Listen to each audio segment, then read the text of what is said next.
Yes, we have a new series now since it is our Holy Week preaching series. And today, the world is celebrating Palm Sunday. This is the last week of Jesus entering into the city of Jerusalem. And we know the story. But you know what? In every chapter of that story, there is a spiritual truth that we need to understand, the plan of God with regards to salvation.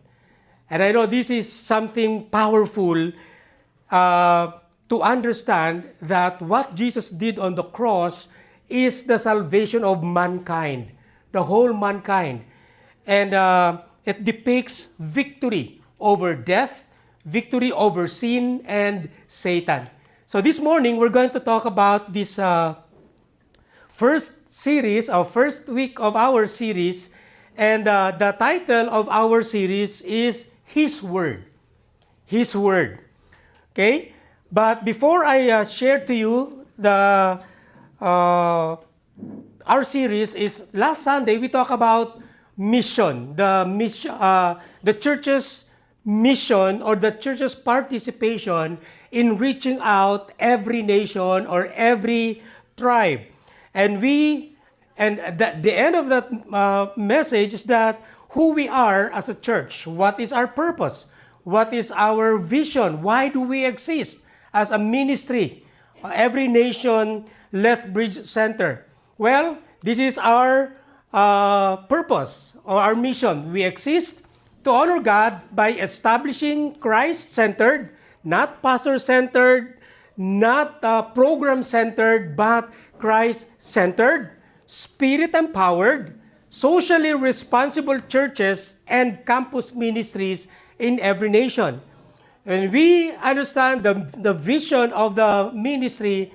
Well, we are reaching out campuses because we know that leaders in the future is at the campus today.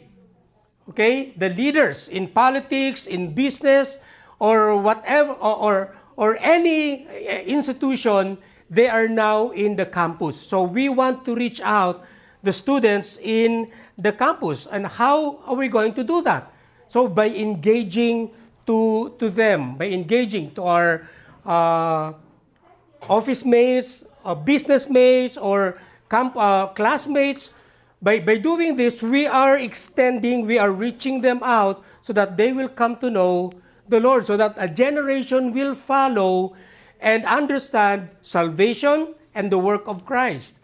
Okay, yesterday in our men's group, somebody shared that, there are nations who are opening their immigration, should I say, and everyone who will transfer to their nation will be paid $30,000 or $60,000 just to populate their place. Why? Because the age in the population age at that nation is getting older.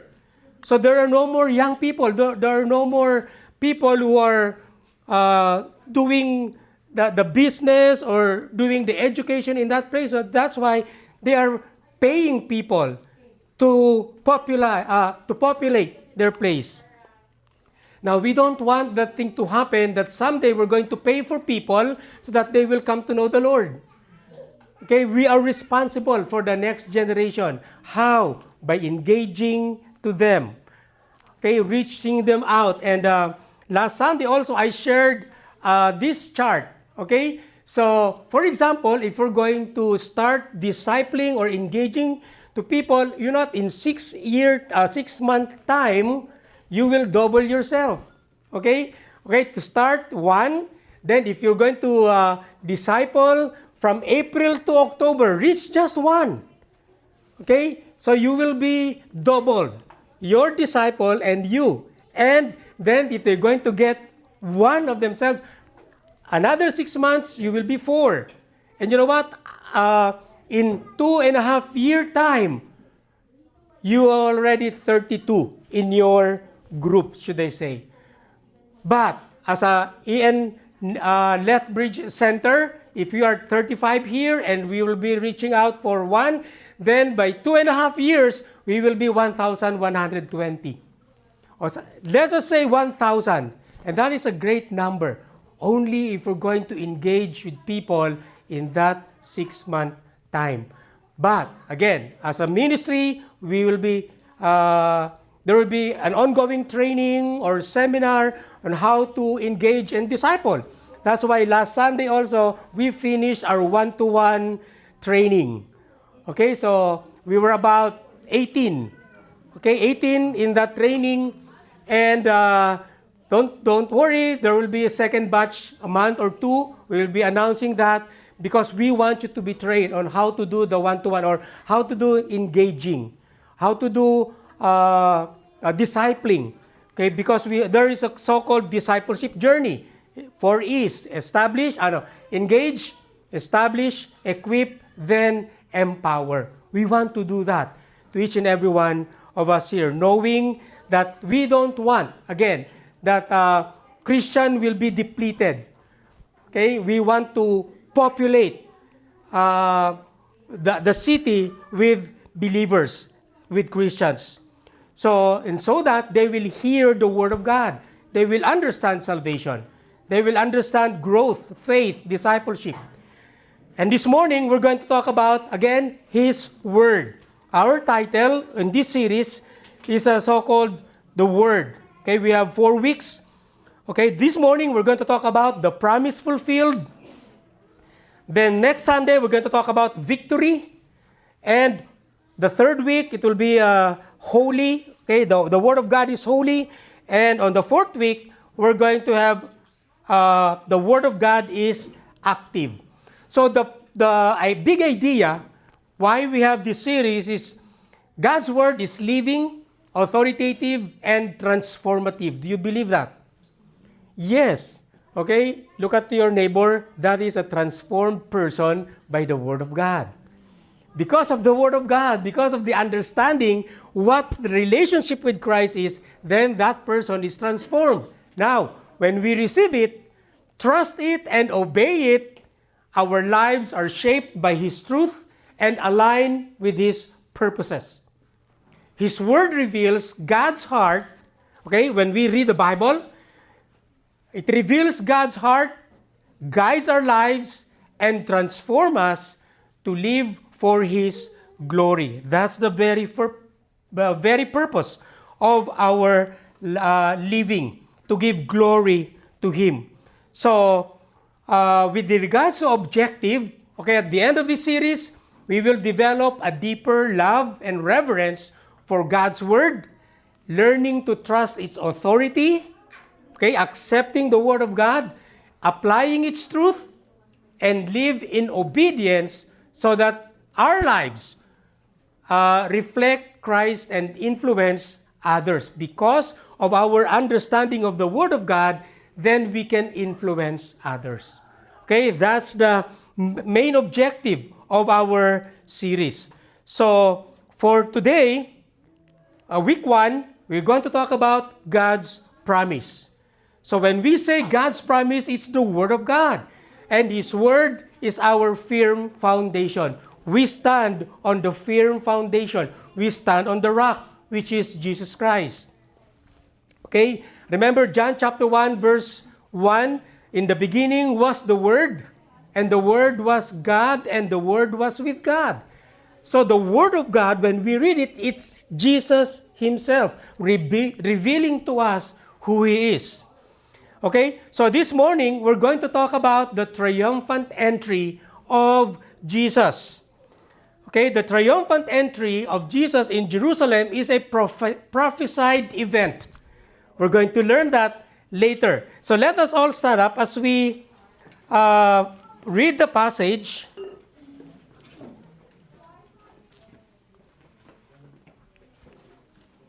Okay? So, Matthew 21, 1 to 11, it says, Now when they drew near to Jerusalem and came to Bethphage, to the Mount of Olives, then Jesus sent 2 disciples, saying to them, Go into the village in front of you, and immediately you will find a donkey tied and a colt with her.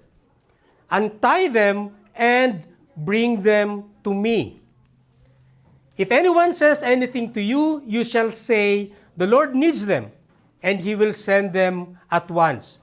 This took place to fulfill what was spoken by the prophet, saying, Say to the daughter of Zion, Behold, your king is coming to you, humble and mounted, on a donkey, on a colt, the foal of a beast of burden. Now the disciples went and did as Jesus had directed them. They brought the donkey and the colt and put them in their cloaks and sat on them. Now most of the crowd, in verse 8, spread their cloaks on the road, and others cut branches from the streets and spread them on the road. So just like what we saw in the video a while ago. And the crowds that went before him and that followed him were shouting, Hosanna to the Son of David. Blessed is he who comes in the name of the Lord. Hosanna in the highest. And when he entered Jerusalem, the whole city was stirred up, saying, Who is this? And the crowd said, This is the prophet Jesus from Nazareth of Galilee. Let's pray. Father, we would like to thank you for your word today, giving us the understanding of the last week of your life when you entered Jerusalem, and it is a picture of a triumphant king entering into the city and being welcomed by the subjects and by the people that is handling. Thank you that even today, Lord God, we understand that you came in our lives so that we will have that victory. And as we lay down our cloaks, as we wave our hands, honoring you in our lives, we know that you are going to continue to work in our lives, changing us, transforming us into your image. Lord, guide us today. Holy Spirit, teach us. In Jesus' name we pray. Amen. Amen. You can take your seats. So, with this passage that we have read, now let me just share to you that the triumphant entry was recorded by 4 Gospels. Okay? It recorded by Matthew, Mark, Luke, and John.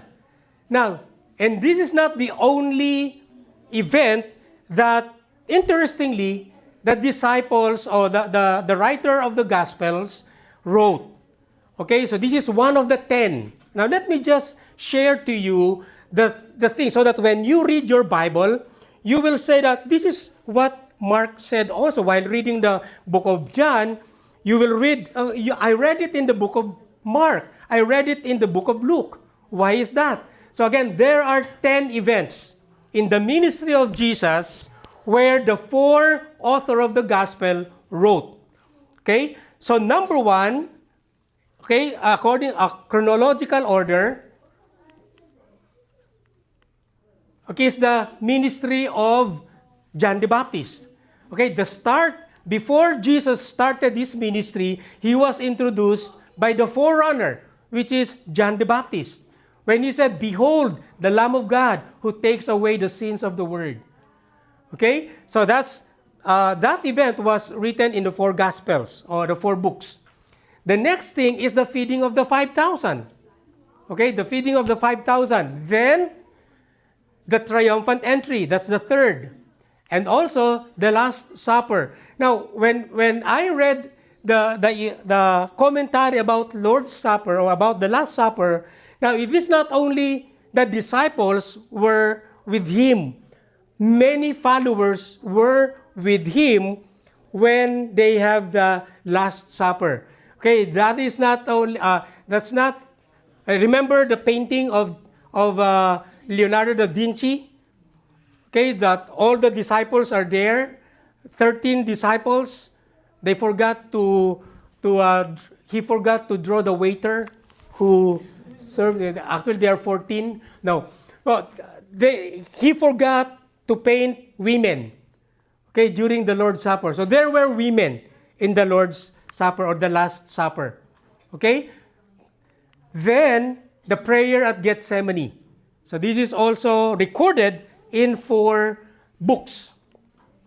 Another one is the trial of Jesus by Pilate. Okay, another one is the crucifixion. And the last, not the last, the burial. Okay, the burial of Jesus when they put them down from the cross and lay down into the tomb of Joseph Arimathea. Okay, Joseph Arimathea. Then, another event that was recorded is the resurrection of Christ. Wow, the 4 authors recorded this event. And lastly, Jesus appeared to Mary. Okay, Mary Magdalene. Okay, not Mary, his mother, but Mary Magdalene. Now, why do you think that the 4 authors wrote these events? They were inspired by the Holy Spirit because this is, now, every ministry of Jesus is important. Chera. Every ministry of Jesus is important, but these 10 events that were written in the book of Matthew, Mark, Luke, and John were very important for us to know because there are a lot of things being imparted to us as a believer. Okay, so now let's go back to the triumphant entry. Now, when Jesus entered Jerusalem, now please hear this. When Jesus entered Jerusalem triumphantly, each gospel writer emphasized a different focus. Say focus. So Matthew has different focus, Luke, Mark, and John, to help us understand who Jesus really is and what that moment meant. So this is in the subject of the triumphant entry alone. Okay, let me just share to you. The Gospel of Matthew focus on Jesus as the promised king. Okay, as the promised king. So Matthew presented Jesus as king. Now, kings, whenever they win the battle from their enemy, when he comes back to his kingdom, the king rides on a horse. But it's not a colt or a donkey, but a stallion. A stallion is a big horse. It's a war horse, should I say. Okay? So Matthew focused on Jesus riding on a horse, though it's not a donkey, because Jesus came as a humble king, a servant. Okay? So, in fact, Zechariah chapter 9, this is the prophecy. Okay? Okay, the main focus is the fulfillment of the prophecy and the kingship of Jesus. That's how Matthew presented Jesus. Okay, so in Zechariah chapter 9, verse 9, this is a prophecy, and this is about 500 years before Jesus appeared, before Jesus rode on a colt or a donkey. So this is the first brand of the car, Colt. Toyota Colt ba yun? O Mitsubishi Colt? Okay, anyway. So, Zechariah chapter 9, verse 9 says, "Rejoice greatly, O daughter of Zion. Shout aloud, O daughter of Jerusalem. Behold, your king is coming to you. Righteous and having salvation is he, humble and mounted on a donkey, on a colt, and the foal of a donkey." So, this is the prophecy of Jesus coming. And that is 500 years before it happened. So Matthew presented Jesus as king. How about Mark? The Gospel of Mark focuses on Jesus as the humble but powerful Messiah. Okay, as a servant. Okay, humble servant. It focuses on the humility of Jesus and the arrival of God's kingdom. The arrival of God's kingdom. As far as Luke is concerned, he focuses on Jesus as the Savior who brings peace. Okay? And the focus is Jesus as the Savior bringing peace even though the people did not fully understand him. But after his resurrection, then he knew. Remember Jesus said, peace I leave you, peace I give to you, peace that the world cannot give. So, Mark presented Jesus as a servant, a humble servant. Lastly, in the book of John, he focused on Jesus as the Savior of the world, as the Son of God, whose mission is global, not only for Israel. So meaning, it is for the whole world. Remember, John the Baptist said, "Behold, the Lamb of God who takes away the sins of the world." So that's how the four Gospels presented Jesus, even in the whole writings, but particularly in this event of the coming to Jerusalem. So when we say this is a triumphant entry, there is a battle even before. Before entering Jerusalem, there is a battle. Okay? Now, when we talk about the battle, even in the book of Genesis, there is already a battle. You know what? When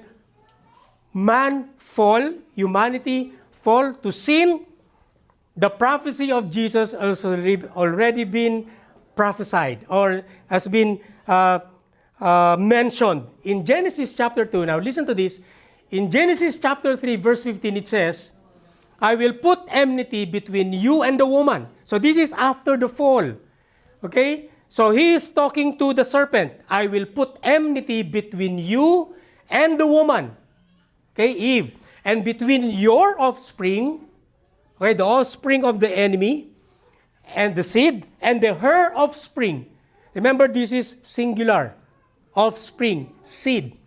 "He shall bruise your head, and you shall bruise his heel." Okay? He shall bruise your head, and you shall bruise his heel. So this is a so-called proto-evangelium, or the first gospel that was preached. So again, even at the first part of the fall, there is already God gave hope to mankind. Okay? So now, when we see this verse, let me just dissect it. Now, the seed of a woman means it foretells a specific descendant, which is Jesus, born of a woman who will defeat Satan. So that's the seed of the woman.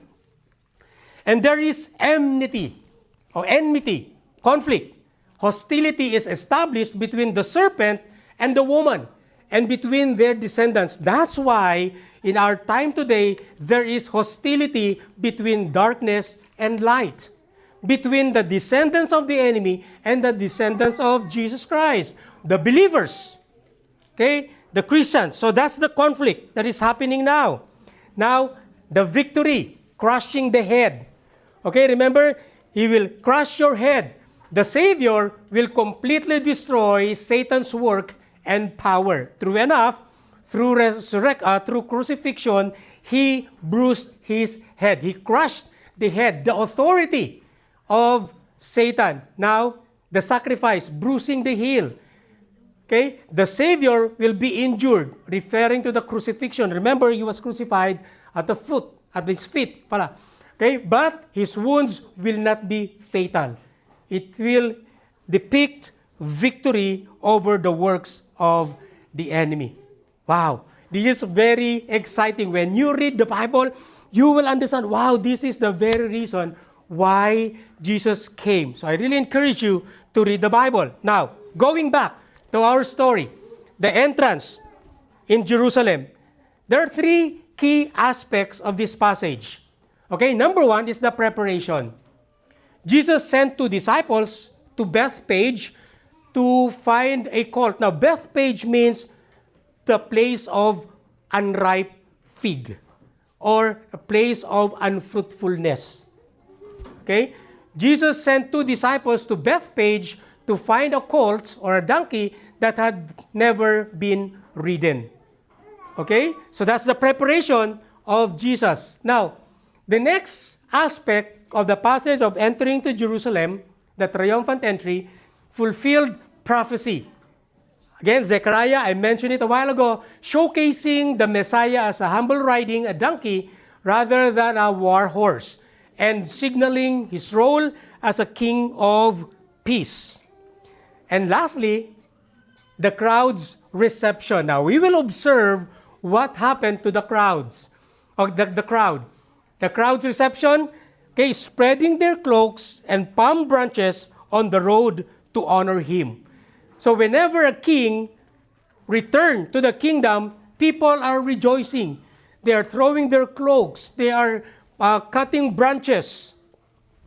I remember this is what's happening, actually yesterday in the Philippines. Every Sunday of Palm Sunday, they not really cut, but they buy they buy palm leaves, and in a certain congregation, they wave their palm leaves and being blessed. Okay? Then you're going to put it at your doorpost so that no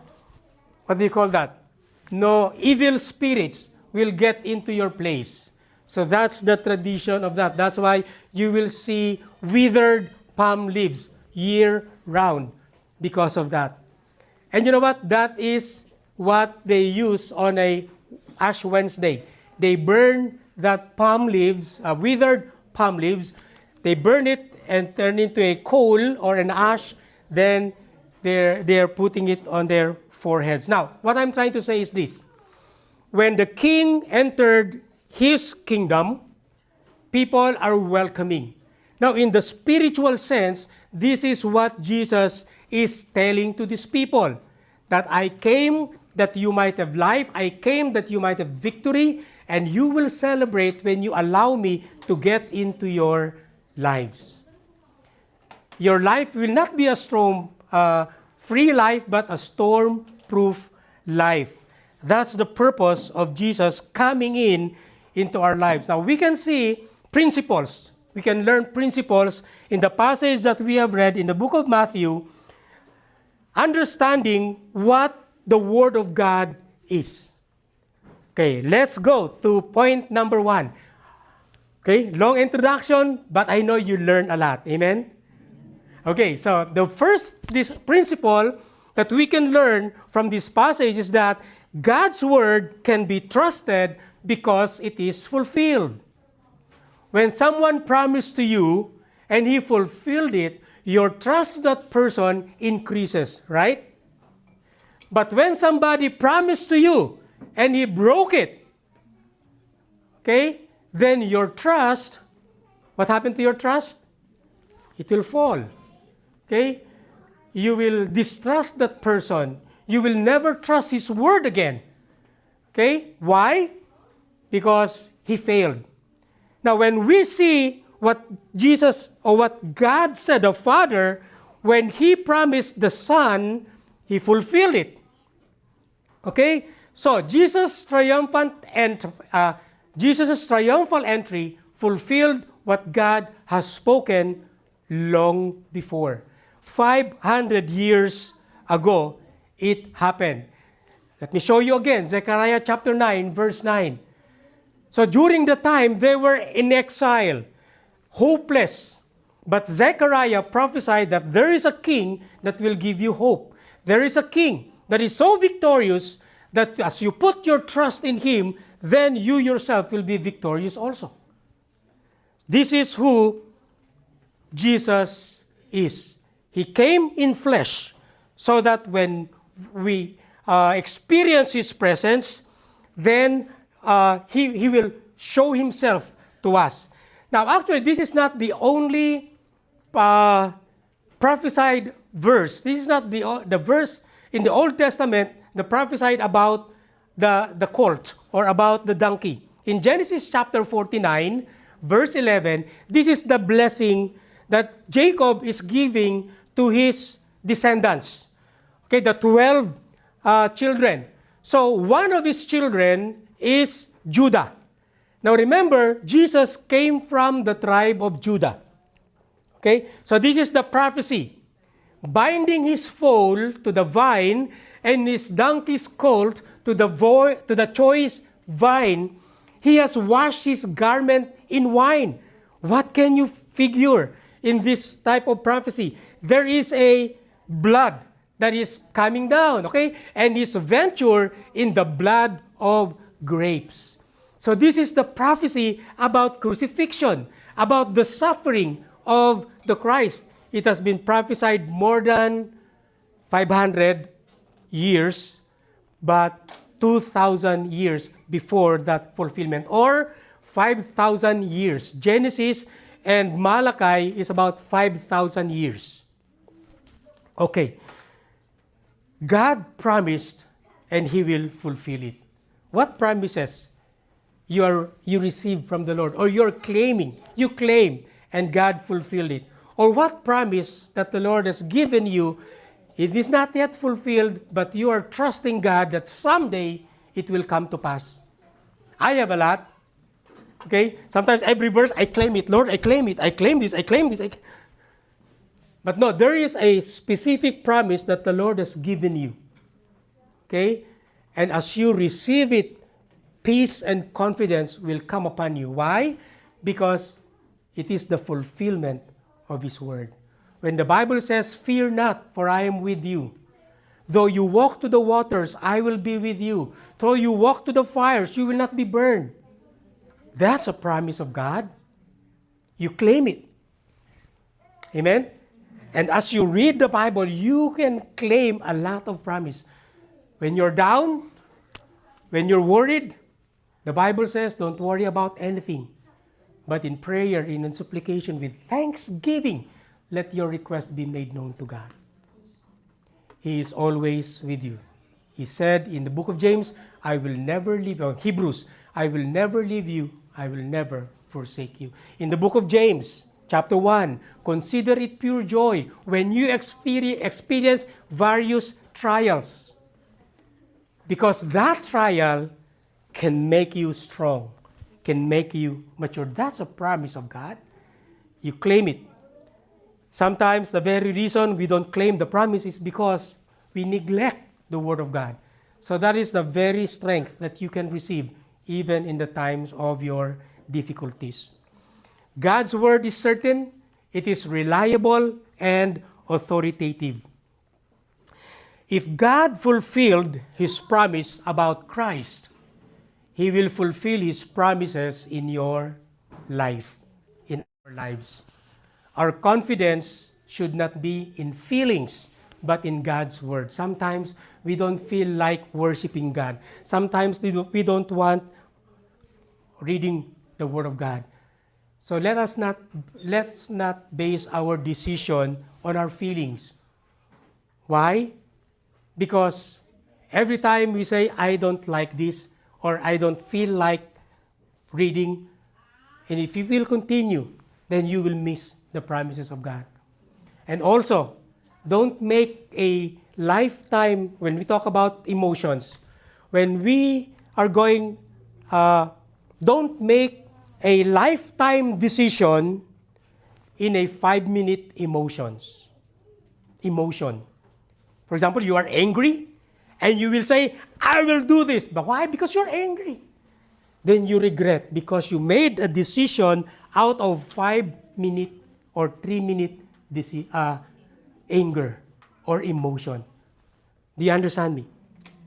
Okay? So even in the Word of God, as far as the promises of God is concerned, we don't base those things on our feeling. We base it on the Word of God. So, when God speaks, history obeys. When you speak God's promises without doubting, time and situations obey. Amen? The circumstances will obey. They will not, the situation or the circumstance can never say no to God. It will follow. Okay? So, Isaiah chapter 43 verse 19 says, Behold, I am doing a new thing. Now it springs forth. Do you not perceive it? I will. Say, I will. I will make a way in the wilderness and rivers in the desert.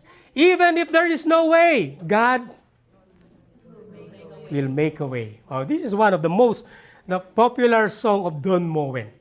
You know how he composed that song? 2 days ago, I saw his video why he was able to compose that song. His mother-in-law called and gave up bad news that his sister and his sister and the husband and the 2 kids inside a car met an accident and everyone perished. So he has no words to comfort the mom. He has no words to comfort even the whole family. He said that while in a silence, the Lord reminded him of this verse. He says, when there is no way, God will make a way.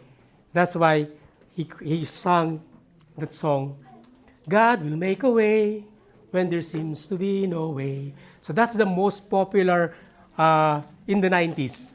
Okay, in the 90s, when Mount Pinatubo erupted, wow, that's our theme song. That's the theme song of every church. Okay, because there's a volcano that erupted in the Philippines that changed the climate of the whole world. But there are a lot of things that happened in that devastation. So the song that was popular in that era is, God will make a way when there seems to be no way. And you know what? God will make a way when there seems to be no way. Why? Because He promised that He will make a way. Amen? Praise God. Let's give the Lord a clap offering for that. Okay? So God will make a way when there seems to be no way. He will fulfill His promise. Who among us already received what God promised to us? At least the Lord fulfilled something in you. Wow, we have a lot. We have a lot. Praise God. Number 2. So this is the second principle in the triumphant entry. God's word must be obeyed even when we don't fully understand. Okay? Even when we don't understand it fully. Let's go back to the verse. Now remember, the disciples was asked to do this, okay? Jesus sent 2 disciples, saying them, go into the village in the front of you, and immediately you will find a donkey tied and a colt with her. Okay? So this is a future event that Jesus told to His disciples. He knew the time. He knew the circumstances. Even the future, He knew that. Okay? Untie them. Okay? Wait for them. No, not untie. Untie. Antayin mo siya. No. Untie. Okay? Remove the rope. Untie them and bring them to me. Okay? Bring them to me. Why? So these disciples perhaps don't understand what Jesus is instructing them to do. Why? Why colt? There's an owner. Remember, there's an owner. When he says, what are you doing with my colt? Or he says, if anyone says anything to you, you shall say, the Lord needs them, and He will send them at once. Jesus knew what is the decision of that person. So they let go of that colt. So the disciples followed Jesus' instruction exactly, getting the donkey, preparing the way, even though they did not yet understand the full meaning. Wow. So, have you ever received an instruction from the Lord that you don't know, yet the Lord asks you to do it, and you're saying, Lord, why? Why this? Why that? It's unfair, Lord. Why? But do I have to do this? Sometimes you don't know the why, the reason, but the most important thing is His instruction. What about that? Okay? There is a truth in that. Obedience is the proof that we trust God's word. Do you trust God's word? And there is a conviction in your heart to do this. Though it's hard, yet you have to do it. Lord, why? Why? I remember a lot of testimonies with regards to their health, with regards to their finances, with regards to their decisions. Okay, sometimes they wanted this. I remember a staff of our church in Angeles City during the time that he's going to make a decision, very wrong decision. She's a staff of the church. She's going to make a wrong decision. She made a decision already. But a week before that, she met an accident. Okay? The jeepney that we're riding, okay, she went down, but another jeepney is coming without brake. So she was hit by that jeepney. And her leg, the bone of her leg, was broke. Okay? And yes, she was brought to the hospital, and she told us that, you know what, this is God's intervention. I'm going to make a decision a week today that I know it's wrong, but because of this, I learned something. You know what? Obedience is the proof is a proof that we trust God's word. Perhaps there is something in your heart that the Lord is telling, do this, but your heart is still distrusting God. Okay? It will be unfair, Lord, but God knows the best. Amen? So when we obey, we're saying that, Lord, my faith is in you. My faith is in your word. Remember, without faith, it is impossible to please God. These disciples, they don't understand Jesus, but they obeyed. And that's the preparation of Jesus' coming in Jerusalem to fulfill the prophecy of Zechariah chapter 9. What if they disobeyed Jesus? Jesus, look, there's a donkey there, or there's a big horse there. Okay, yun na lang. Let's get that. But no, they have to obey in spite of they don't understand why. Are you willing to obey God even you don't understand why? Again, without faith, it is impossible to please God. Application. Okay, wait. Okay, God often asks us to obey before we understand. Faith grows when we respond to His word, not when we wait for clarity. Lord, clear the way first before I go. Remember Abraham? Go to a place I will show you. Abraham never said that, Lord, show me the place first before I go. God said, go, and I will show you. I believe that is what the Lord is telling to some of us now. The Lord is saying, go. And as you exercise your trust and your faith, then the Lord will be at work. So, trust and obedience open the door for God's purpose to be fulfilled. Understand this. Trust and obedience open the door for God's purpose to be fulfilled. Perhaps when you obey His word, something is going to happen. And you will be amazed of what the Lord can do because you obeyed, even though you did not understand His purpose. Not the instruction, but the purpose of that instruction. You know what? Again, a while ago, we said He will make a way. When we don't understand it, He will allow us to understand. But sometimes, after we obey. Okay? Sometimes, again, we say, Lord, clear the way first. Then I will obey.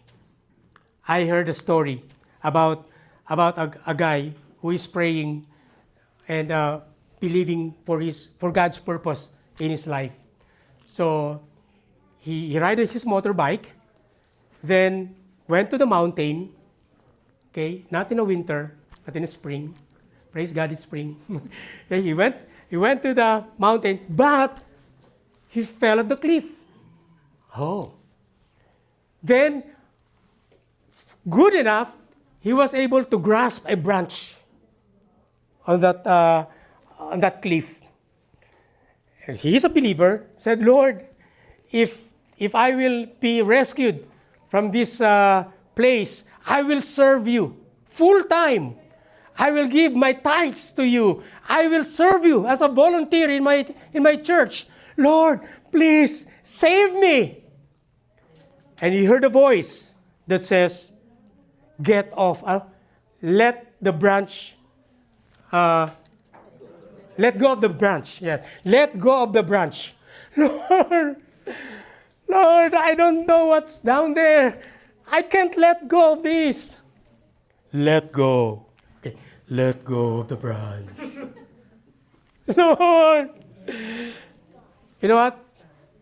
Evening, it's already about morning, and he's still holding on to that branch, not knowing that if he let go of the branch, only 6 inches is already the ground. Sometimes we do a lot of promises. Saying, Lord, if you do this, I will do this. But the Lord is saying, let go of that what you are holding. Lord, I don't know what will be the future. Lord, I don't know what will happen. But God knows what will happen. Perhaps you are still holding on that branch, and the Lord is telling you, let go of the branch. Trust and obedience open the door of God's purpose to be fulfilled. The crowd praised Jesus because they saw what he had done. When he entered Jerusalem, they saw what Jesus had done. Okay, they are also the same crowd who saw the crucifixion of Jesus. Lastly, number 3, when we live by God's word, our lives point others to Christ. Listen to this. When we live by God's word, our lives point others to Christ. What do we mean? Now, let's go to the crowd. What happened to the crowd? Verse 7, they brought the donkey and the colt and put on their cloaks and sat on them. So this is what the disciples said. They obeyed. Verse 8, most of the crowd spread their cloaks on the road. And others, say others. And others cut branches from the trees and spread them on the road. The crowd responded properly, and the other part of the crowd did the same. Because of that influence, the crowd did the same. They perhaps they have no cloaks to spread on that ground, but they thought of something. What about the branches? It can be a part of a celebration. Okay? Celebration. I got a celebration. The crowd is celebrating. Why? Because somebody started it. Meaning, the influence of that crowd was so contagious that other crowd did the same. Okay? Verse 9. And the crowds that went before him and that followed him were shouting, Hosanna to the Son of David. Blessed is he who comes in the name of the Lord. Hosanna in the highest. Meaning, the crowd's response influenced others to recognize him. What do we mean? So the Word of God in our lives will influence others. Not might, but definite, it will influence others to follow Christ. Your life is a signpost so that others can follow. You're just part of that crowd that need to respond properly. The truth about this is a life shaped by God's word becomes a testimony. Each and every one of us has a testimony of God's power, of God's goodness, of God's miracle and answered prayer. And that shaped your life. And in the same way, it will also shape others' lives. Remember, people are watching how we live. When we trust and obey God's word, our lives reflect Christ and influence others. Do you agree with this statement? Yes. Okay? People are watching how we live. People are watching how we treat our children. People are watching how we treat our friends, our spouse, our family members. People are watching what they can say about your transformed life.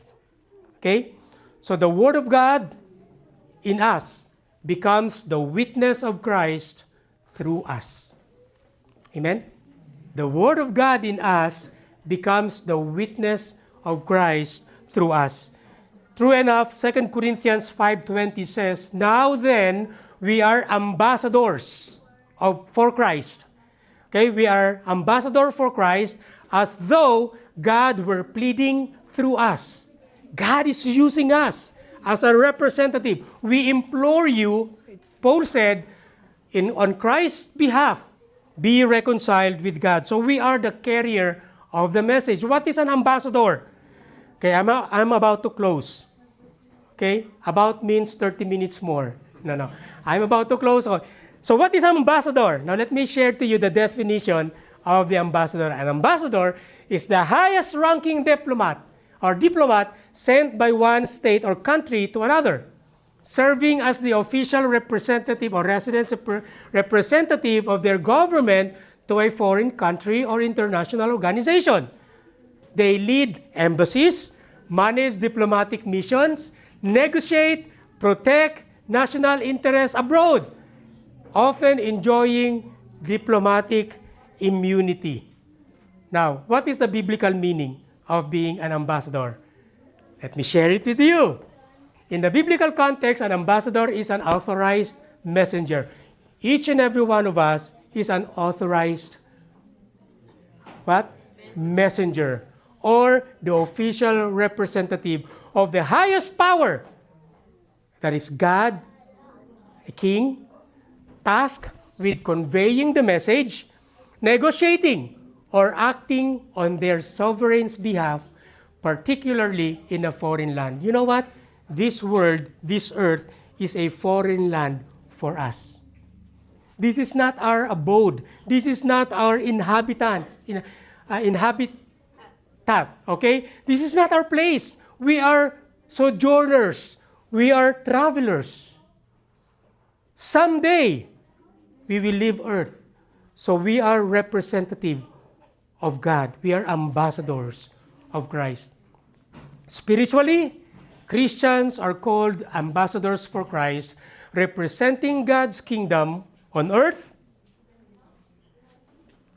to reconcile humanity to Him.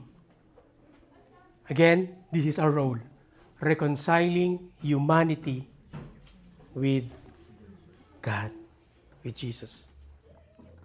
Colossians chapter 3, verse 16 says, "Let the word of Christ dwell in you richly, teaching and admonishing one another in all wisdom, singing psalms and hymns and spiritual songs with thankfulness in your hearts to God."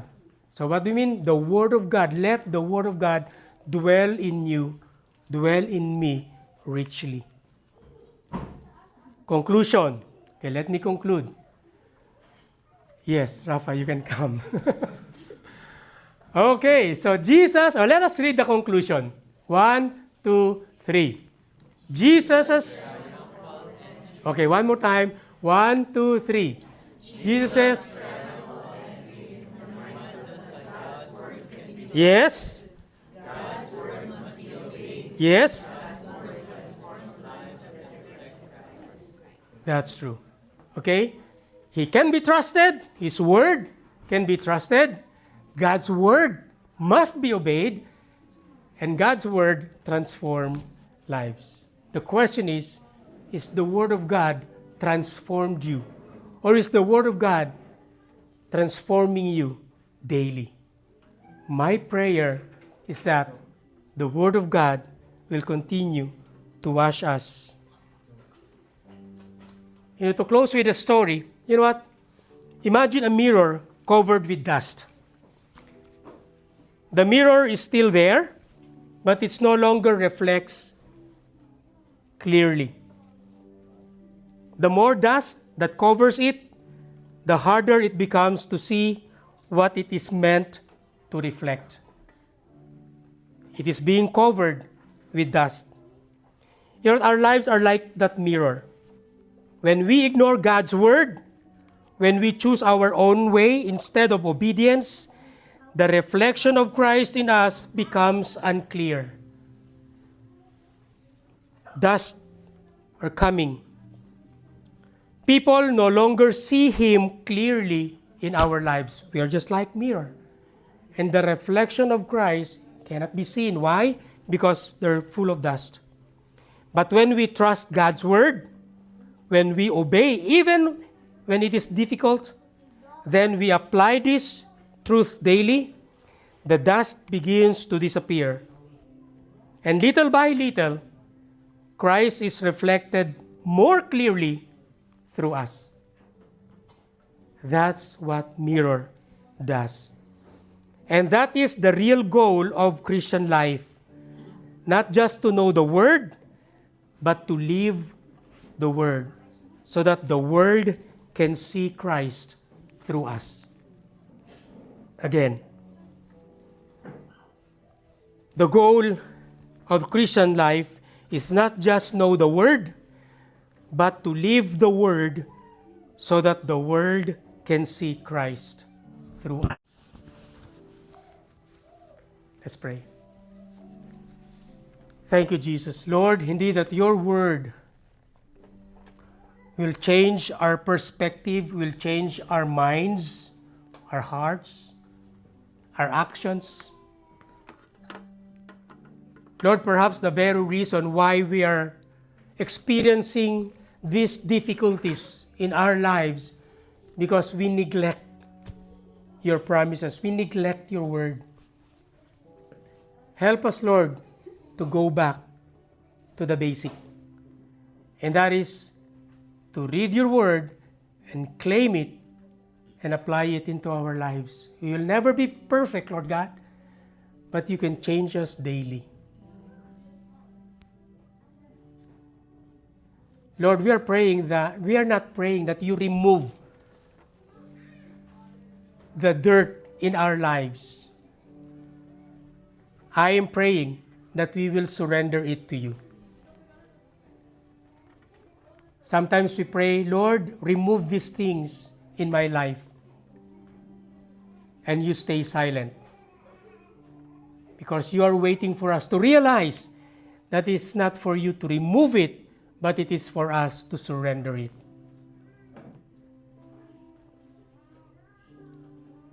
Forgive us, Lord, for there are times that we nourish our emotions. We nourish our feelings because we are hurt. We are in pain. We are treated unfairly. That's why it's so hard for us to let go of these things. But now the Lord is telling you, let my promises guide you. Receive my word. Do not doubt, because whatever I say, I will fulfill it. Don't let go of the promises of God, but let go of that thing that hinders the fulfillment of that promise.